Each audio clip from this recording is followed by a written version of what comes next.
মাধ্যমে এই টাকাটা পাঠিয়ে থাকি। অনুমোদন নিয়েছিলেন? এখানকার মানি রিসিট আমাদের কাছে আছে। অনুমোদন নিয়েছিলেন? পারমিশন আছে কিনা? এমবাসির মাধ্যমে এটা বাংলাদেশ ব্যাংকের গভর্নরকে অবহিত করে আমার আনসারটা শেষ করতে দেন। এখানে অনেকগুলো প্রতিষ্ঠানই কাজ করে, ঠিক আছে, বাংলাদেশ এবং বাংলাদেশের বিভিন্ন ধরনের প্রতিষ্ঠান, আমি নাম এখন উল্লেখ করছি না, বিভিন্ন প্রতিষ্ঠান কাজ করে এবং ডেইলি সানও সেই প্রতিষ্ঠানের স্বচ্ছতাকে প্রুফ করেছে। এরকমও একজন প্রতিষ্ঠান গাজাতে কাজ করছে, তারাও ফান্ডিং পাঠাচ্ছে, আমরাও ফান্ডিং পাঠাচ্ছি। আমাদেরকে ডেইলি সান কোশ্চেন করছে বিকজ ডেইলি সানের হয়তো উদ্দেশ্য প্রণোদিত হয় নাই, দ্যাটস ওয়াই আমরা যেভাবে টাকাটা পাঠাচ্ছি সেটা হচ্ছে বাংলাদেশ ব্যাংকে অবহিত করে, এবং বাংলাদেশ ব্যাংক থেকে কিছুদিন আগে আমাদেরকে ফোন করেছে, জাস্ট কিছুদিন আগে, কয়দিন আগে জানো স্যার? এখনো কথা চলতেছে। আমরা ওনাদের কাছে সকল ডকুমেন্ট সহ যাব উইদিন ফিউ ডেজ এর ভিতরে। ওনারা এই বিষয়টা নিয়ে আলোচনা করছেন। এর বিফোর দ্যাট মানে 2025 এর দিকে আমাদের যিনি বাংলাদেশ ব্যাংকের গভর্নর ছিলেন উনি রিকোয়েস্ট করেছেন প্যালেস্টাইন অ্যাম্বাসেডর ইউসুফ রামাদানকে যে আমাদের ফান্ডটা পাঠানোর ব্যাপারে সহযোগিতা করা হোক, এবং আমাদের কাছে মানে প্যালেস্টাইন অ্যাম্বাসি মানি রিসিপ্টও পর্যন্ত আছে। কিন্তু এটা তো ভারবাল, আপনি টাকা দিলে মানি রিসিপ্ট থাকবে যেখানেই পাঠান, মানে এক্স্যাক্টলি টাকা পাঠানোর আমাদের দেশ থেকে যে টাকা পাঠান সেটা তো আর আমি তো আপনাদের থেকে টাকা পাঠাচ্ছি, আমি তো নিজে টাকা নিয়ে যাচ্ছি না, আমাদের দেশ থেকে যে টাকাটা পাঠাচ্ছেন সেটা কি আপনাদের কাজী রিয়াজ রহমান সেটা কি পারমিশন? তিনি গত 6 মাসের বেশি সময় ধরে মিশরে অবস্থান করছেন। কাজী রিয়াজ রহমান বছরে মানে 6 মাসই বিদেশে থাকে। তার ভাই এই যে টাকাটা জনগণের টাকা দিয়ে আপনি প্রতি 6 মাস 7 মাস 8 মাস আপনি বিদেশে কি খরচ আমরা তো জানি, বিদেশে আমরা যাই, আমরা বুঝি, অবশ্যই আপনারা জানেন। আপনারা টাকা দিয়ে আমার একটা রিকোয়েস্ট থাকবে, এখানে আপনারা আপনাদের সাংবাদিকতা সুষ্ঠু এবং সুন্দরভাবে করবেন। আমরা আপনাদেরকে ডেকেছি যার কারণে আমরা যাতে সুষ্ঠু বিচারটা পাই। আপনারা আমরা সকল ধরনের কাজ কিভাবে কি হচ্ছে সঠিক রিপোর্টটা নিয়ে এখানে এসেছি। যারা আমাদের থেকে অডিট রিপোর্ট চাচ্ছেন অবশ্যই আমাদের ইমেলে মেইল করবেন, আমরা অডিট রিপোর্ট পাঠিয়ে দিব। এবং আবারও বলছি, বাংলাদেশ ব্যাংক থেকে আমাদের কথা চলতেছে, আমরা গভর্নরের সাথে মিট করার অ্যাপয়েন্টমেন্ট পেয়েছি, আমরা দ্রুত ওনাদের সাথে দেখা সাক্ষাৎ করব এবং আমরা এই বিষয়টা নিয়ে আলোচনা করব। শুধু তাই নয়, আমরা অলরেডি প্যালেস্টাইন এম্বাসির মাধ্যমে টাকা পাঠায়। আপনারা এটাকে ওনারা কিভাবে টাকা পাঠান এটা আমার জানার বিষয় না, কিন্তু আমাদেরকে ওনারা সহযোগিতা করেন কারণ আমরা গাজার মানুষের জন্য সহযোগিতা করছি। এরকম অনেক প্রতিষ্ঠান কাজ করে থাকে গাজার জন্য, যাদেরকে ডেইলি সান এমন একটা নিউজ করেছে যেটাতে বলছে তারা স্পষ্ট তাদের নাকি সবকিছু স্বচ্ছতা আছে। সো তাহলে আমরা কি দোষ করেছি ভাই? এখানে ডেইলি সান কি পক্ষপাতিত্ব করছে না বা আমাদেরকে ইচ্ছা করে অপমান বা হেনস্থা করছে না? আপনার প্রতি সম্মান রেখে এবং মাস্টার ফাউন্ডেশন প্রতি সম্মান রেখে বলছি, যেমন যে রিপোর্ট করেছেন যে আপনাদের এই অসঙ্গতিগুলো আছে এবং বাংলাদেশ ব্যাংকের কোনো অনুমোদন নাই, সেখানে আপনাদের কোনো যোগাযোগ নাই, তারা এটা জানিয়েছে।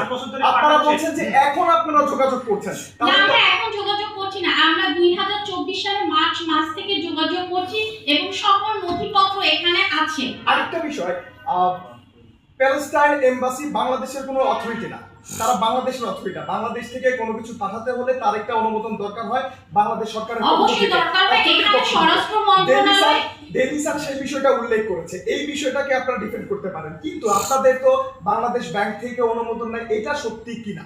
এখনো পর্যন্ত রিটেন কোনো অনুমোদন আছে কিনা?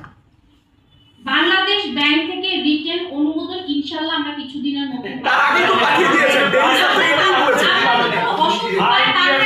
আমি আবার সেম কথা আপনাদেরকে সেটা বলে নাই, পাঠিয়েছেন তো।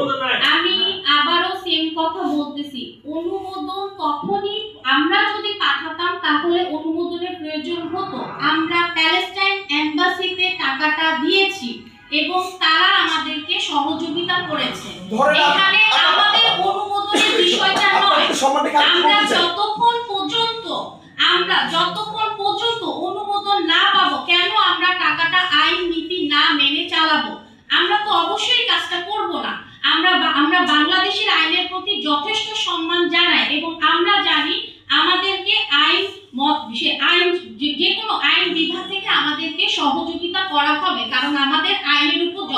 সম্মান আপনার আছে। ছোট্ট একটু কথা আছে আমার। ধরেন আমি সৌদি আরবে থাকি, সৌদি আরবে অনেক প্রবাসী বাংলাদেশি আছে, তারাও বাংলাদেশে একটা বড় অ্যামাউন্টের সাহায্য পাঠাবে, সেটাও তারা, কিন্তু সেটা সাহায্য না, তারা হুন্ডি হিসেবে পাঠাবে, এম্বাসির মাধ্যমে কোন একটা লোককে দিয়ে পাঠিয়ে দিল, কোন একটা ইয়ে করলো, সেটা কি বাংলাদেশ মেনে নিবে? বাংলাদেশের আইন অনুযায়ী সেটা কি আপনি সঠিক মনে হবে? হয় আমাদের অভিযোগের বাইরে যে কথা বলা শুরু করেছেন, আমি খুবই দুঃখিত। আমরা চাচ্ছি এই অভিযোগগুলো বিষয়ে এখানেই যাতে থাকে। আমরা যে অভিযোগগুলো উনি উত্থাপন করেছেন এবং যেটার বিরুদ্ধে আমরা কথা বলছি সেটাই। আমরা এমবাসিতে টাকা পাঠিয়েছি, আমাদের দায়িত্ব এখানে শেষ। এমবাসি কিভাবে পাঠাচ্ছে দ্যাটস নট মাই পয়েন্ট। আমরা চেষ্টা করেছি গাজার মানুষদের সহযোগিতা করতে, কারণ আমাদের দেশের মানুষ চাচ্ছে গাজার মানুষদের সহযোগিতা করতে, এবং প্রতিটা কাজের যথাযথ রিপোর্ট সহ আমরা পাঠাচ্ছি যে হ্যাঁ আপনারা যেই টাকা দিচ্ছেন আমরা সেই টাকা পাঠানোর ব্যবস্থা করছি। এখানে তো আমাদের করার কিছু নাই। আমরা ইনশাআল্লাহ বাংলাদেশ ব্যাংকের সাথেও বসবো এবং আমরা স্বরাষ্ট্র মন্ত্রণালয়, অর্থ মন্ত্রণালয়, পররাষ্ট্র মন্ত্রণালয়, 3 জায়গায় আমরা কমিউনিকেট করছি। একটা কোনো জায়গায় অ্যাডভোকেসি করতে একটু সময় দেওয়া উচিত। আপনারা সাংবাদিক, গণমাধ্যম আমাদের জন্য ভরসা ভাইরা। আপনারা যদি আমাদেরকে সাহায্য না করে, আপনারা যদি রং ইনফরমেশন ছাপান বা রং ধরনের ইনফরমেশন সবাইকে প্রোভাইড করেন, তখন দেখা যাবে আমরা তো কোনো অ্যাডভোকেসি করতে পারছি না। উল্টা আমরা চিন্তা করবো মানুষের উপকার করার দরকার নাই, এটা ব্যর্থতা আমাদের জন্য। আচ্ছা, তো আমরা আমার কথা শেষ করতে দিবেন। এবং আমি নিজে এই কারণে বলতেছি যে ডেইলি সান যখন এই ধরনের কথা বলতে এসেছিল আমাদের এখানে, আমি ওনার সাথে কথা বলেছিলাম। খুবই দুঃখজনক হলেও উনি ওভার দা ফোন হুমকি ধামকি করেছেন এবং আমার কাছে কল রেকর্ড আছে, আমার কাছেও আছে, আপনার কাছে আমার কাছেও আছে। So, খুবই দুঃখজনক হলেও সত্যি যে ডেইলি সান খুবই কষ্টকর যে এটা হচ্ছে কি আমরা আপনাদের কাছে কিছুই চাই না। আমরা চাই আমাদের ভালো কাজটা আপনারা সুন্দরভাবে প্রকাশ করেন, মানুষের কাছে নিয়ে যান। আপনারা অডিট যাচ্ছেন, আমাদের দুটো অডিট আছে, দুইটা অডিট হয়। একটা হচ্ছে মাসকুল ফাউন্ডেশনের অডিট, একটা হচ্ছে মাসকুল ফাউন্ডেশনের আন্ডারে যে এমআরএটা চলতেছে সেটার অডিট। মূলত এই বিজনেসটা এভাবেই চলে। প্রতিটা এনজিওর একটা আলাদা সেক্টর থাকে, যেটা হচ্ছে মাইক্রো ক্রেডিট রেগুলেটরি অথরিটিতে হয়। একটা চ্যারিটি, একটা মাইক্রো ক্রেডিট রেগুলেটরি অথরিটি। এটা কোনো খারাপ কাজ নয়, বা এটা মানুষের সোশ্যাল ডেভেলপমেন্টের ক্ষেত্রে হয়। এখানে কোনো জাকাত মিশানো হয় না। আল্লাহর কাছে তো আমরাও যাব। আপু আমাদেরও কিছু প্রশ্ন আছে আপনার